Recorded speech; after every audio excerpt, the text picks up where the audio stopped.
विद्यार्थी मित्रांनो, तुम्हा सर्वांना प्राध्यापक बालाजी जाधव सुजेगाव सरांचा नमस्कार. विद्यार्थी मित्रांनो, आपण ज्या मातृभूमीमध्ये जन्मलो तेथील भाषा संस्कृती खूप महत्त्वाची आहे. आपण जन्मल्यानंतर पहिले शब्द आई, बाबा हे शब्द आपण उच्चारतो. आई हा शब्द मराठीतून आपण बोलतो, म्हणजे आपली मातृभाषा खूप सुंदर अभिजात आहे. मातृभाषा मराठी म्हणजे हृदयाची भाषा, ममत्वाची भाषा, आईची भाषा ही मराठी आहे. एकंदरीत कथा, कादंबरी, नाटक, वाङ्मय या साहित्य कृतीचा खऱ्या अर्थाने आस्वाद घ्यावायचा झाल्यास, मराठी वाङ्मयाचा यथार्थपूर्ण अभ्यास करायचा झाल्यास आपल्याला व्याकरणाची नितांत गरज असते. कारण मातृभाषा ही हृदयाची भाषा आहे. मातृभाषा ही सुंदर आहे आणि या मातृभाषेतून मानवी उत्कट भावनेचा आविष्कार होतो. इसवी सन 12व्या शतकामध्ये संत ज्ञानेश्वरांनी माझा मराठीची बोलू कौतुके, अमृतातही पैजा जिंके, ऐसे अक्षरे रसिके मेळवीन. माझा मराठीची बोलू कौतुके, अमृतातही पैजासी जिंके, ऐसे अक्षरे रसिके मेळवीन. संत ज्ञानेश्वर महाराजांनी आपल्या मातृभाषा मराठीचा अभिमान 12व्या शतकामध्ये व्यक्त केला. तो आजता गायापर्यंत तसाच अभिजात आहे. अर्थात मातृभाषा मराठी वाङ्मयाचा यथार्थपूर्ण अभ्यास करायचा झाल्यास आपल्याला मराठी व्याकरणाचा अभ्यास सुद्धा तेवढाच अनिवार्य आहे. आजच्या तासिकेला आपण शब्दांच्या जाती या संदर्भामध्ये आपण अभ्यास करणार आहोत. शब्दांच्या जाती एकूण 8 आहेत. 4 विकारी आहेत आणि 4 अविकारी आहेत. 4 कोणती विकारी आहेत? विकारी म्हणजे सभ्यय. आता या ठिकाणी सभ्यय नंबर 1 सभ्यय आणि नंबर 2 अव्यय अशा 2 विभागामध्ये आपण या शब्दांच्या जातीची विभागणी केलेली आहे. सभ्ययमध्ये सभ्यय अव्यय म्हणजे सभ्यय म्हणजे विकारी शब्द. सभ्यय या भागामध्ये लिंग, वचन, विभक्ती यामुळे बदल होतो, त्याला सभ्यय असे म्हणतात आणि त्याला विकारी शब्द असे म्हणतात. उदाहरणामध्ये नाम आहे, सर्वनाम आहे, विशेषण आहे, क्रियापद आहे. आता इथे या ठिकाणी उदाहरण घेतले आहे. कुत्रा हा पुल्लिंगी आहे, त्याऐवजी आपण लिंग बदलून पाहूया. कुत्री, कुत्रे. आपण वचन बदलूया कुत्रे. त्यानंतर विभक्तीचा तृतीय पुरुषी प्रत्ययाच्या ठिकाणी आपण वापर करूया ने, कुत्र्याने. याच्यामध्ये अर्थात लिंग, वचन, विभक्तीमुळे या नामामध्ये बदल झालेला आपल्याला जाणवतो. यानंतर सर्वनाम आहे, तो हे पुल्लिंगी आहे. लिंग बदला ती. तो चांगला दिसतो, तो चांगला दिसतो. तो खूप हुशार, तो हुशार आहे. त्या आपण लिंग बदलून पाहूया. ती हुशार मुलगी आहे, ते हुशार मुले आहेत. त्यानंतर दुसरं उदाहरण घेऊ आपण. तो चांगला दिसतो, ती चांगली दिसते, ते चांगले दिसतात. अर्थात या ठिकाणी आपण लिंग बदललं पहा, तो ऐवजी ती घेतलं, तो चांगला दिसतो म्हणजे क्रियापदामध्ये बदल झालेला जाणवतो आपल्याला. त्यानंतर तो ऐवजी ती घेतलं, ती चांगली दिसते. चांगला ऐवजी आपण चांगली हा बदल झालेला आहे क्रियापदाबद्दल. आपण अनेक वचन घेऊया. अनेक वचनामध्ये ते चांगले दिसतात. चांगले या क्रियापदामध्ये बदल झालेला आहे. म्हणजेच काय, या ठिकाणी सर्वनामामध्ये लिंग, वचन, विभक्ती प्रत्ययामध्ये बदल झालेला आहे, त्याला विकारी अव्यय असे म्हणतात. पुढे बघू आपण विशेषणामध्ये पहा.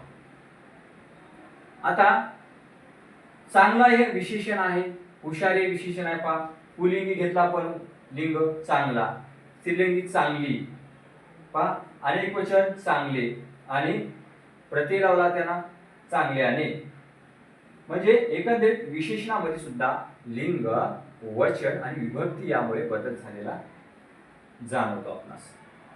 त्यानंतर क्रियापद दिसतो पुल्लिंगी, दिसते स्त्रीलिंगी, दिसतात वचन बदल आपण पहा दिसल्याने ने हे प्रत्यय घेतलेला आहे म्हणजे अर्थात लिंग वचन विभक्तीमुळे ज्या शब्दामध्ये बदल होतो त्याला विकारी किंवा सव्यय असे म्हणतात पहा पुढे बघू आपण क्रियाविशेषण अव्यय पहा क्रियाविशेषण अव्यय मध्ये पहा तो हळू चालतो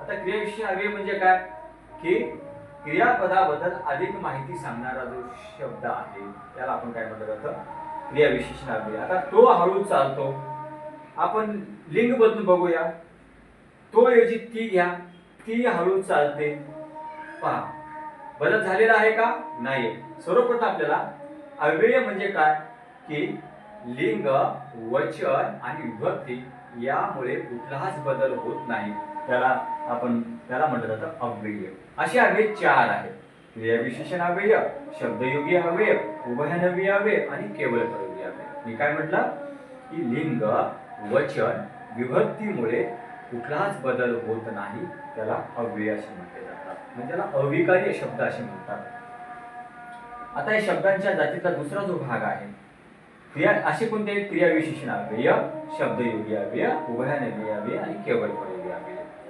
क्रियाविशेषण अव्यय कोणते पहा हळू जलद तो हळू चालतो आपण लिंग बदलूया तो ऐवजी ती घेऊया ती हळू चालते बदल झालेला आहे का हळू या क्रियाविशेषण अव्ययामध्ये बदल झालेला आहे का नाही आपण वचन बदलून पाहूया ते हळू चालतात बदल झालेला आहे का कुठलाच बदल झालेला नाही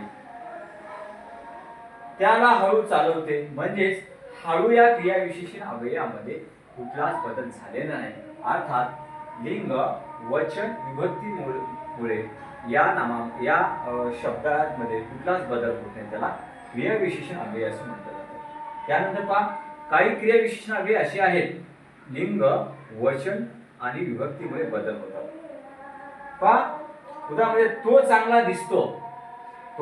चांगला दिसतो आता वचन बदलू आपण लिंग बदलूया ती चांगली दिसते झाला बदल क्रियापदामध्ये चांगली आता आपण वचन बदलून पाहूया ते चांगले दिसतात अर्थात म्हणजेच इथे आपण लिंग बदलून पाहिलं चांगल्या या क्रियापदामध्ये चांगली हा बदल झालेला आहे म्हणजे चांगले आपण वचन बदललं चांगल्या क्रियापदामध्ये चांगले असं बदल झालेला आहे म्हणजे लिंग वचन विभक्तीमुळे काही अंशी बदल होतात त्याला क्रियाविशेषण असं म्हणतात त्यामुळे काही क्रियाविशेषण असे आहेत की त्याच्यामध्ये लिंग वचन आणि विभक्तीमुळे बदल होतात त्यानंतर पुढचा आपण घटक बघूया शब्दयोगी अव्यय आता शब्दयोगी अव्यय पहा मागे आहे पुढे आहे माझ्या घराच्या मागे शाळा आहे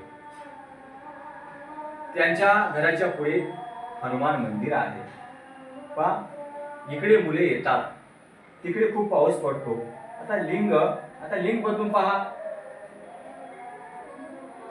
एखादी मुलगी म्हणाली माझ्या घराच्या मागे मंदिर आहे मुलगा म्हणाला माझ्या घराच्या मागे मंदिर आहे लिंग बदला मागे या शब्दयुगामध्ये काय बदल झालेला आहे का नाहीये माझ्या घराच्या पुढे हनुमान मंदिर आहे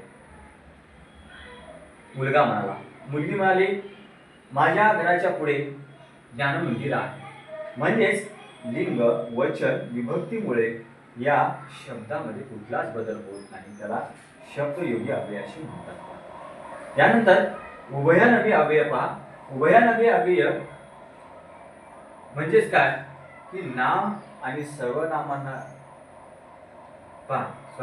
या ठिकाणी उभयनवी अव्यय म्हणजे काय नाम सर्वनामांचा आपण अभ्यास केलेला आहेच दोन शब्द दोन वाक्य एकत्र जोडण्याचे जो शब्द कार्य करतात त्याला उभयनवी अव्यय म्हणतात पहा आणि पण किंवा परंतु सीता म्हणाली मी परीक्षेला जाणारच होते पण माझी तब्येत ठीक नसल्या कारणाने मी गेली नाही अभय म्हणाला मी परीक्षेला जाणारच होतो पण माझी तब्येत ठीक नसल्या कारणाने मी परीक्षेला गेलो नाही आता पण या उभयनवी अव्ययामध्ये लिंग वचन विभक्तीमुळे बदल कुठलाच झालेला आपल्याला जाणवत नाही पुढे पहा केवळ प्रयोगी अव्यय मानवी मनातील उत्कट भावनेचा आविष्कार ज्या शब्दाद्वारे होतो त्याला केवळ प्रयोगी अव्यय असे म्हणतात. पहा, आपण रस्त्याने जातात, अचानक साप समोर आला, अरे बापरे, आपण उत्कटतेने आपण शब्द न कळतपणे आपल्या मनातून बाहेर शब्द पडतात. पहा, अरे रे, वा, छान, म्हणजेच काय, केवळ आता लिंग बदला. पहा, सीता रस्त्याने जात आहे, अचानक साप समोर आला, अरे बापरे. रोहन रस्त्याने जात आहे, अचानक साप पुढे आला, अरे बापरे. पहा, सीता तिच्या मैत्रिणीच्या घरी गेली, ते घर पाहून अरे वा, छान आहे घर. किंवा रोहन त्याच्या मित्राच्या घरी गेला, त्या घराकडे पाहून म्हणाला, अरे वा, छान. म्हणजेच काय, अरे वा, छान या केवळ प्रयोगी अव्ययामध्ये लिंग वचन विभक्तीमुळे कुठलाच बदल झालेला नाही. विद्यार्थी मित्रांनो, अशा पद्धतीने शब्दांच्या जातीच्या आपण संक्षिप्तपणे आढावा घेतलेला आहे. आपण या शब्दांच्या जातीचे विश्लेषणात्मक आढावा आपण पुढल्या तासिकेला पाहणार आहोत. तोपर्यंत नमस्कार.